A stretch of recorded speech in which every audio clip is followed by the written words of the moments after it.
네, 영상미디어 닷페이스의 조수담입니다. 너무 거창하게 소개를 해주셔서 약간 부담스럽기도 하고 저는 닷페이스 대표를 맡고 있고요.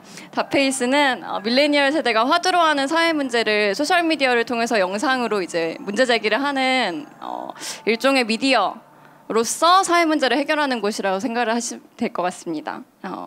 저희 슬로건은 우리에겐 새로운 상식이 필요하다라는 슬로건이에요. 그래서 저희 세대가 앞으로 마주할 사회 문제들, 10년 후에 이 사회가 어떤 문제를 마주하고 어떤 해결책을 가지고 가야 하는가, 이런 문제들을 조명하는 콘텐츠를 만들고 있습니다. 네. 저는 사실 밖에서야 대표지만 집에서는 되게 바쁜데 이해할 수 없는 딸이거든요. 부모님은 아직도 제가 무슨 일을 하는 건지 잘 모르시는 것 같아요. 저희가 창업할 때도 사실 부모님한테 창업 사실을 숨기고 몇 달 동안 이제 사무실을 나가는데 저는 언론고시 스터디를 간다 이렇게 뻥을 치고 몇 달을 버텼거든요. 네. 그러니까 닷페이스가 재작년 겨울부터 사실은 프로젝트를 시작을 했는데요. 근데 법인으로 등록이 된 거는 지난해 10월이에요. 그래서 기업으로 설립이 되기 전까지는 사실 여러 가지 좀 다른 실패한 프로젝트들을 거쳐서 그 자리에 가게 됐습니다.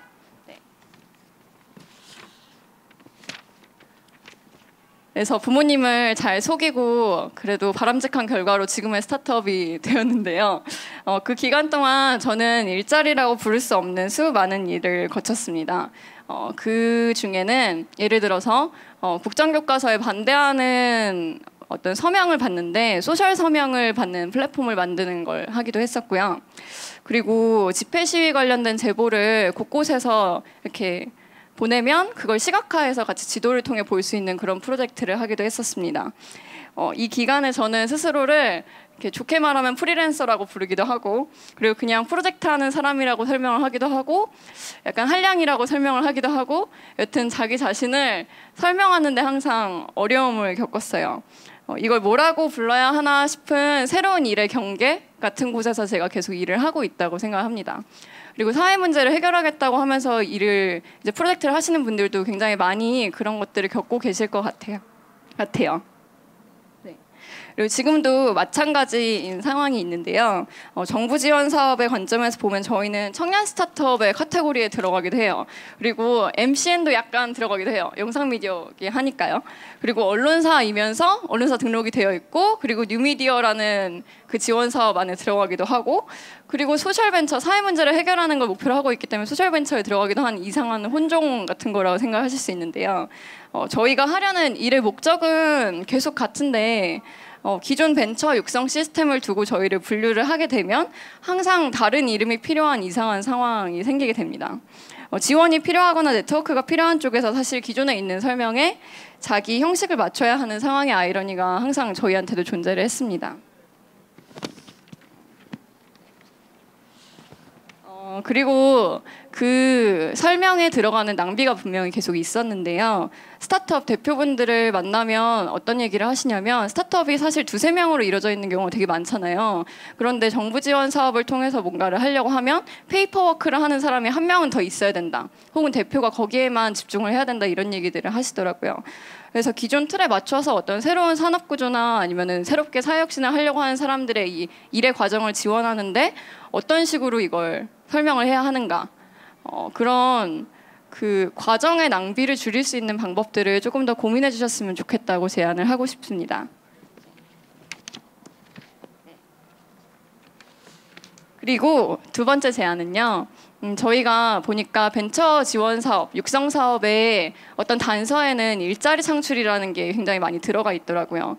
아까 제가 말씀드렸던 것처럼 저는 사실 일자리라고 부를 수 없는 수많은 프로젝트들을 거쳐서 지금의 업이라는 거를 찾은 것 같거든요.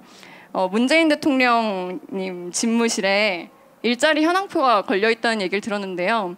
저는 그 얘기를 듣자마자 약간 우려가 되기도 했습니다. 뭔가 숫자로서 계산되는 혹은 도표로 그릴 수 있는 일자리라는 것을 창출하는 게 네. 우려가 되기도 했는데요. 그런데 일자리라는 것의 의미가 앞으로 어떻게 변할지에 대해서 지금 시기에 더 많이 고민을 해야 된다고 생각을 해요. 저는 단순히 정규적인 일자리 개수를 늘리는 방향의 스타트업 지원이 아니라 프로젝트 단위의 지원이 더 많이 이루어졌으면 좋겠다고 생각을 합니다. 한 직업을 몇십 년 동안 가져가는 것보다 앞으로는 일을 쪼개서 몇 가지 일을 동시에 하기도 하고 아니면 어떤 직업으로 규정되지 않는 프로젝트를 계속 여러 개를 하기도 하고 그런 것들이 앞으로의 일의 개념이라는 게 되지 않을까 저는 생각을 하는데요. 이게 어느 산업 분야에 뭐 일자리 하나, 일자리 두 개 이렇게 해가지고 수치화를 하게 되면 그런 관점으로 어떤 사회 혁신을 보게 되면 굉장히 어려운 부분이 많이 있는 것 같아요. 근데 그런 게 아니라 어떤 목적에 어떤 사회 문제를 해결하기 위한 목적의 프로젝트 하나 혹은 프로젝트 둘 이런 단위의 지원이 더 많아져야 된다고 생각을 하고요. 그리고 이런 식의 지원이 더 많아지게 되면 사람들이 목적의식을 가지고 자기 업을 찾는 쪽으로 어떤 일자리를 갖게 되지 않을까라고 저는 생각을 합니다. 그래서 저는 사실 이런 일을 진행하시는 관계자분들이 어떤 분명한 산업의 이름이나 숫자로 된 지표들을 조금 포기하셨으면 좋겠다고 생각을 해요. 그리고 네 감사합니다. 네. 그리고 조금 더 애매하다고 느껴질 수 있는 그런 시도들을 많이 응원하는 체계가 되었으면 좋겠다고 생각을 합니다.